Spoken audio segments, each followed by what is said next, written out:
Did you hear what Van Jones said? I have a question. I'm sure this question is going to be controversial as it can be, but I'm going to ask it anyway. Van Jones at CNN, we even have the audio soundbite. Let me find this. I didn't know it. Number 8, listen to Van Jones. He is the resident communist. Well, one of many resident communists at CNN. He was in the first Obama administration until he was shamed out of it. And he was on their special coverage last night talking about Trump being on the way to winning. This is what he said. This was a white lash. This was a white lash against a changing country. It was a white lash against a black president in part. And that's the part where the pain comes. And Donald Trump has a responsibility tonight to come out and reassure people that he is going to be the president of all the people who he insulted and offended and brushed aside. So you see how this works. Trump has got to bend fences. Trump has to approach us. Trump has to come to us, the offended, the aggrieved, the disadvantaged. Trump has to approach us. Donald Trump has just schooled everybody on how you win. It is everybody else should be approaching Donald Trump. But here's my question, folks. Van Jones of CNN says that this is a white lash. What is he complaining about? He's complaining that white people voted their interests. To Van Jones and to a lot on the left in the Democrat Party, white people voting their interests, dangerous and not legitimate. That fact alone, as far as Van Jones is concerned, and probably many others on the left, disqualifies Trump's victory in their minds. And it's what scares the heck out of them to boot. A white lash. Why is it not legitimate to honestly discuss the white vote? White people are still the majority in America. There are massive demographic shifts taking place, but white people are still the majority. Somebody needs to tell me why it's wrong for white people to vote their interests, when it's not wrong for African Americans to unify and monolithically vote their interests. Women monolithically unify, vote their interests. Muslims monolithically unify, vote their interests. Gays and lesbians unify, monolithically vote their interests. Feminists unify, vote their interests monolithically.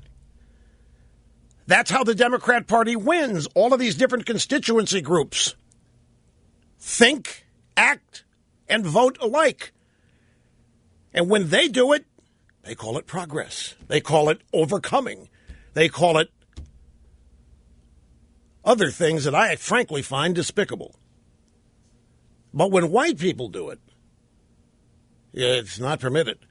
When white people do it, it's not good. When white people do it, it's bad. So exactly when did it happen that all white people became bigots?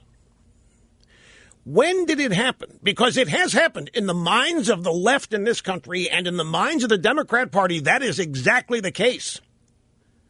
And white people, and they're the ones that said, I didn't say this, by the way. Van Jones called it a white lash. All the commentators last night on TV said white people came together and voted against Hillary. They're the ones claiming it. Why is it illegitimate for white people to do exactly what every other group in the Democrat constituency does?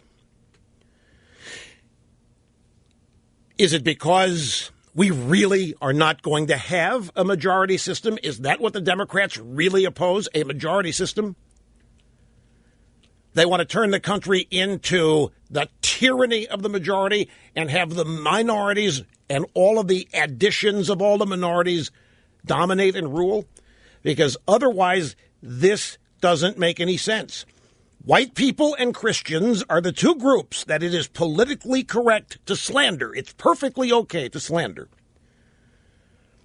Donald Trump won because he was the only candidate unafraid to appeal to them and face down the consequences of doing so. I have to take a break here, an obscene profit timeout.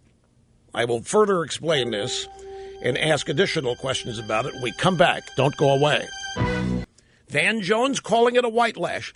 I have a little bit more time to develop this. I want to ask this question again, folks. Why is it perfectly fine for the Democrats to assign to every constituency of every group a monolithic groupthink? All women are for abortion. All women are feminists. All blacks are a part of Black Lives Matter. All union members are socialist and hate capitalism. They do this. This is how they look at people. The first thing they do is put people in groups and then treat everybody in those groups as mind-numbed robots. For example, as far as the Democrats are concerned, all American Muslims think, like, care. All Hispanic voters are for lawlessness. All Hispanic voters are for open borders, they tell us. All Hispanic voters are for amnesty. It's not true. They tell us that all women are pro-abortion. And on it goes, group by group by group.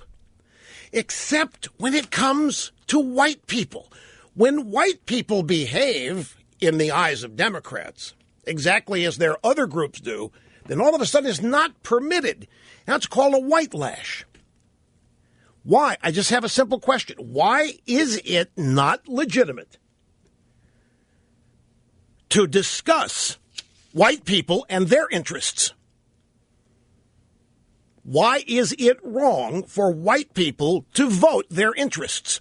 The only way that can be the case, the only way that it can be wrong for white people to vote their interests is if you believe every white person is a bigot. If you believe that every white person is a racist, and I am here to tell you that that is the message the Democrat Party and the American left attempt to convey as they run around and continue to do everything they can to tar and feather and impugn and diminish every majority group in this country for the express purposes of tearing it down. But this election had nothing to do with white people wanting their country back on racial concerns. This election had nothing to do with white people being mad at other people who are not white and simply showing up to express their anger and outrage and try to take away power from people who are not white. It had nothing to do with this. This election was about the direction of the country. 70% of the people in this country told the pollsters, who refused to listen. The pollsters refused to see the crowds. The pollsters refused to assign legitimacy to anything having to do with Trump, including his voters. The pollsters have made the biggest mess of their business in the history of their business. Every pollster except three, got this totally wrong because of their own closed-mindedness, because of their own bigotry. The people voting for Donald Trump have been there since July of last year. What they think has been out there since July of last year. Who they are and what they care about. You can learn about it. You can know it since July of last year. They weren't interested because they assigned bigotry to every damn one of them. They assigned racism to every one of them. They assigned sexism to every one of them.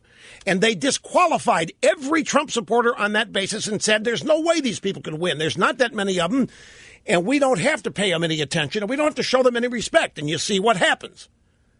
Now the news networks are actually talking about opening bureaus in Macon and Racine, Wisconsin, for example, because it's a foreign country to them. The Midwest may as well require visas for these people to go visit. This will only last for 2 weeks, by the way. Every time the left loses, they'll go through 2 weeks of apparent introspection where they will admit they're out of touch and admit they missed things. And after 2 weeks, it's all over, and they go back to their arrogant supremacy and superiority act and start impugning and criticizing and ripping to shreds everybody and everything that's not them. So enjoy it for these next 2 weeks while the game is played again, just like it was after 2002, just like it was after 2000, 2004, 2008. Every time they lose, they go through this self-inspection, introspection for a couple of weeks to make everybody think that there's learning and studying, and then they revert to who they really are, which is arrogant, contemptuous, and condescending of us. Never more visible in the coverage last night. They would not accept what was happening right before their very eyes.